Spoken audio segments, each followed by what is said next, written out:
Alors bonjour à vous, bienvenue dans ce nouvel épisode. Dans cette partie, nous allons maintenant nous atteler à corriger les dernières erreurs qu'il reste dans notre tableau. Alors ce que je peux vous dire tout de suite, c'est que ça va être beaucoup plus facile que ce que nous avons vu jusqu'à présent. Le plus dur est fait. Voyons ici le type d'erreur. On voit que notre tableau ne continue pas. Nous allons corriger ça tout de suite.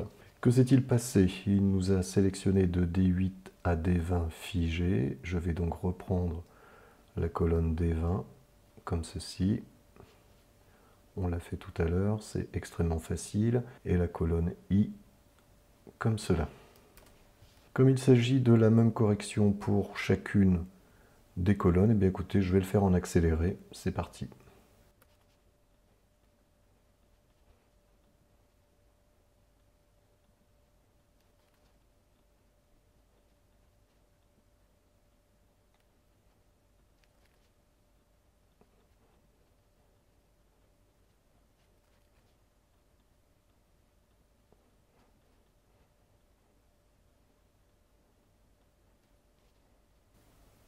J'arrête l'accéléré ici pour vous montrer qu'il y a un autre risque d'erreur ici. De la même façon que nous avons dû modifier cette première case là, nous allons modifier pour cette colonne en faisant ceci, ce qui devrait nous donner un bien meilleur résultat. Entrée.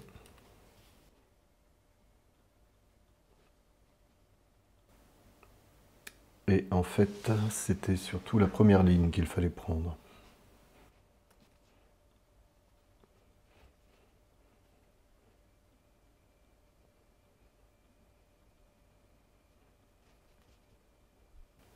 Et bien voilà, je reviens au mode normal. Nous avons tout modifié dans notre tableau. Nous allons voir à présent ce que nous pouvons aménager, à savoir nous pouvons masquer cette ligne, ce qui nous donne un tableau plus élégant. Nous pouvons figer, en allant sur affichage, figer les volets, nous pouvons figer notre tableau, ce qui nous permettra de naviguer à l'intérieur de notre tableau de cette manière. Et puis le dernier point qu'il nous reste à voir, c'est comment ajouter une colonne de traitement et modifier les choses. Alors tout de suite en accéléré, je crée une nouvelle colonne.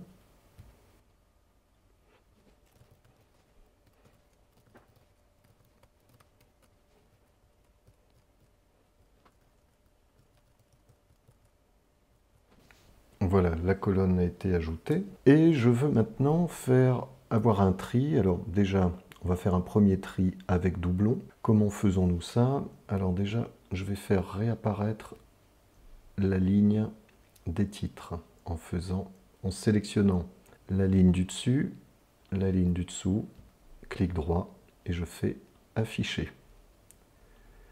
Et ça n'a pas marché. Voilà, la voici. Ce que je vois, c'est que la colonne que j'ai ajoutée, les colonnes ne se sont pas incrémentées, puisque mon tableau avait défini un certain nombre de colonnes. Et bien, cette colonne-ci, elle s'appelle la colonne 3,2. Il faut savoir que je peux la rebaptiser, comme j'avais renommé celle-ci, mais en tout cas, sachez que lorsque vous ajoutez une colonne, eh bien, elle prend le nom de la colonne précédente, incrémentée d'un chiffre, et elle s'appelle la colonne 3,2. C'est très utile parce que maintenant, imaginons que je veuille faire un tri. Donc n'oublions pas que ici il s'agit du classement principal. Je veux faire un tri par mode de transport. Je me mets ici. Je vois qu'il y a des cellules que je peux sélectionner. Celle-ci. Mais je ne peux pas sélectionner la colonne à la main. Je vais donc devoir la modifier ici. On y va pour ça. 3,2. Ici, 3,2. Je fais entrée et la magie du tableau, c'est que tout a été changé. Donc jusqu'ici, tout va bien. Ici, je ne change rien. Je change.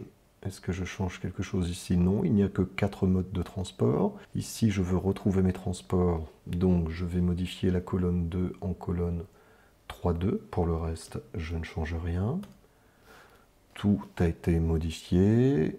En but, je paye en carte, et peut-être qu'ici je voudrais maintenant le nom de mes articles, donc je vais choisir la colonne 2. Voici. Et comme je fais un tri par mode de transport, je modifie ici les choses également. La colonne 6 ne bouge pas. Par contre, ici, je prends bien la colonne 3, 2. Voilà. Et ici, je fais la somme des choses, la somme du prix, toujours, parce que je ne peux pas additionner ni des bus, ni des modes de paiement, ni des mots. Je vais donc faire la somme du prix par rapport au mode de transport, et je modifie la colonne 1 uniquement, en colonne 3, 2, la colonne 1 en colonne 3, 2. Et j'obtiens maintenant le montant que j'ai dépensé à chaque fois. Voilà.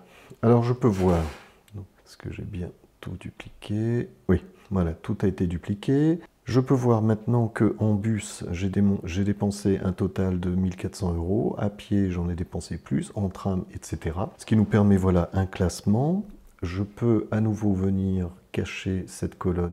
Ce que j'ai voulu vous montrer, c'est comment on modifiait sous tableau l'ordre de tri et surtout que les colonnes étaient renommées d'une manière un petit peu différente. Donc des fois, il vous faudra les faire apparaître pour voir quel nom Excel leur a donné. Je masque ici. Terminé. Il me reste une dernière chose à voir. Est-ce que mon ordre croissant-décroissant fonctionne toujours? Eh bien oui, puisqu'ici on a d'abord le mode en voiture, à pied, et si j'enlève donc en voiture, on est à 2158 €. 2158, parfait. Et si je reviens ici, on a bien d'abord en voiture et on termine en bus. Voilà, je vous ai montré tout ce que je voulais vous montrer sur une matrice qui permet d'effectuer les classements. Dans vos tableaux, vous pouvez multiplier la partie matrice de traitement autant de fois que vous le voulez, parce que vous pouvez finalement faire un traitement, deux traitements, trois traitements.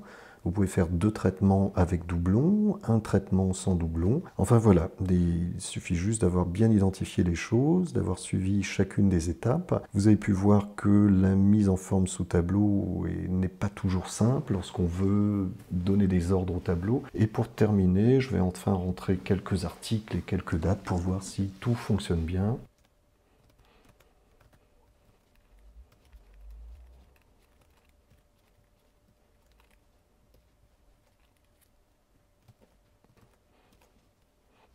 Voilà, la partie voiture a augmenté.